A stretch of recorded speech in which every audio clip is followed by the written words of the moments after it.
तो पुण्यात्मा, वो पुरुषोत्तम कोई और है, और वो पुरुषोत्तम रहता कहाँ है? वो शाश्वत स्थान में रहता है, सनातन परमधाम में रहता है, और वहां से चलकर आता है।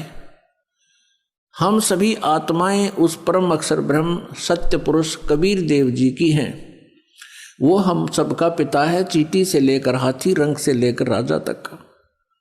लेकिन यह काल ने हमें अपने स्वरूप से ही अपरिचित करा दिया, हमारे वास्तविक ठिकाने से हमें गुमराह कर दिया।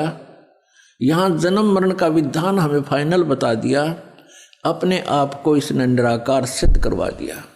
क्योंकि ऋषि महर्षियों ने परमात्मा पाने की चेष्टाएं की, क्योंकि आत्मा परमात्मा से बिछड़ने के उपरांत उसी दिन से इसकी खोज में लग गई, क्योंकि आत्मा को परमात्मा के अभाव का बहुत गहरा धक्का लगा। पुण्यात्माओं, जब तक आपके घर पर बिजली आई हुई है, बल्ब भी चल रहे हैं, कूलर भी चल रहे हैं, पंखा भी चल रहा है, और भी आवश्यक कार्य आप जो कर रहे हैं वो भी हो रहा है, और जिस समय वो बिजली चली जाती है फिर आपको उसकी आवश्यकता महसूस होती है, उसका अभाव आपको खटकता है, और सारा दिन कट लग जाए तो पसीने छूट जाते। तो ऐसे ही आत्मा को, हम सभी को वहां बहुत सुख था, किसी चीज का कोई अभाव नहीं था। जो ही हम इस काल के साथ यहाँ इसके लोक में आए, हमारा वो लाइट चली गई, परमात्मा से मिलने वाली राहत हमें समाप्त हुई, खत्म हुई। और हमारे जितने इन्वर्टर चार्ज थे, जब तक वो चलते रहे तो हम सोचते रहे मौज हो रही है, और जब हमारे इन्वर्टर की बैटरी डिस्चार्ज हो गई, फिर हम गधे और कुत्ते सुअर बना दिए गए इस काल के द्वारा, इस काल के लोग।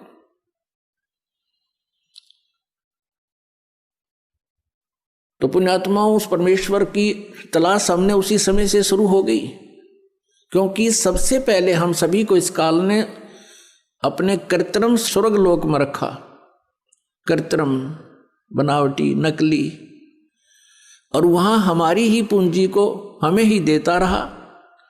एक रेस्टोरेंट बना लिया इसने। हम जो वहां राम नाम की पूंजी लेकर आए थे, उस रेस्टोरेंट में इसने हमसे छीन ली, और सुविधाएं जो देता था उसके चार्जिंग शुरू कर दिए, उसके चार्ज हमसे लेने शुरू कर दिए। जब हम कंगाल हो गए, पृथ्वी पर पटक दिए, कुत्ते और गधे सुअर बना दिए, और मनुष्य जीवन, एक मानव जीवन इसने हमें देना पड़ रहा है, क्योंकि इसको परमात्मा ने एक श्राप लगा दिया। यदि पुण्यात्माओं इसको परमात्मा श्राप नहीं देते, परमेश्वर कबीर जी, तो यह हमें मनुष्य जीवन कभी नहीं देता, इस पृथ्वी पर पटक देता सजाएं भोगने के लिए, और ऊपर हमें कभी भी अपने मूल ठिकाने का पता नहीं लगता। ये रहम किया भगवान ने। तो वो परमात्मा, तो ऋषि महर्षियों ने परमात्मा के पाने का प्रयत्न किया। वेद परमेश्वर कबीर जी द्वारा दिए गए थे, 5 वेद। इस काल भगवान ने उनमें से 4 रख लिए, एक नष्ट कर दिया, 5वां वेद सूक्ष्म वेद। उस सूक्ष्म वेद के अंदर सभी जानकारी थी, हम कौन हैं, कहाँ से आए हैं, हम यहाँ कैसे फंसे हैं, और वापस सवलोक जाने का, अपने सतलोक जाने का कौन सा मार्ग है, कौन सी विधि है, कौन सी वे ऑफ वर्शिप है, पूजा की विधि है, उसमें पूरी डिटेल से लिखा हुआ है। जैसे गीता जी अध्याय नंबर 4 के श्लोक नंबर 32 में गीता ज्ञानदाता कहता है कि जो आपने ज्ञान सुना है अध्याय नंबर 4 के 25 से लेकर 31 तक, कोई कैसी साधना करता है, कोई देवताओं को पूजता है, कोई केवल योग अभ्यास ही करता है, कोई स्वाध्याय करता है, कोई अहिंसा के कठिन व्रत रखता है, मुंह पर पट्टी बांध ली, नंगे पैरों घूमना, ये सब साधनाएं कर रहे हैं, लेकिन अपनी अपनी साधना को ये पापनाशक ही जानते हैं। लेकिन चौथे अध्याय के 32वें श्लोक में कहा है कि वो वास्तविक इन यज्ञों की जानकारी, यज्ञ माने धार्मिक अनुष्ठानों की जानकारी सच्चिदानंद घन ब्रह्म की वाणी में, ब्रह्मणे मुखे, ब्रह्मणे मुखे माने सच्चिदानंद घन ब्रह्म यानी परम अक्षर ब्रह्म की वाणी में विस्तार से कहा गया है। उनके जानने से तू सर्वथा कर्म बंधन से मुक्त हो जाएगा। तो वो ज्ञान इस काल ने छुपा दिया और मूर्ख बनाने के लिए कह दिया कि तू किसी संतों से पूछ ले, मैं नहीं जानता। और जब परमात्मा आते हैं संत रूप में, वो मिसगाइड करता है सबको कि झूठा है, कपटी है, ये वेदों को नहीं जानता है, तो हम परमात्मा को पहचान नहीं पाते हैं, जिस कारण से हम काल के जाल में फंसे रहे।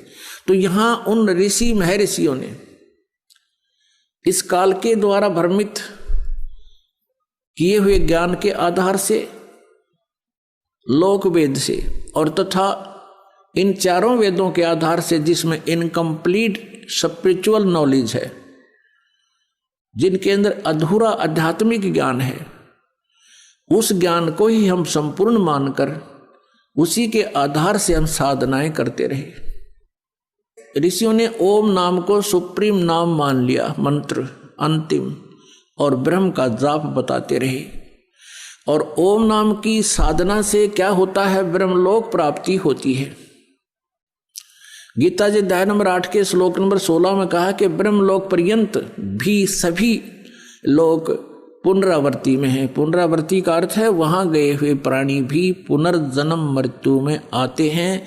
वो शाश्वत स्थान नहीं है, वो सनातन परमधाम नहीं है, वो भी विनाश में आता है।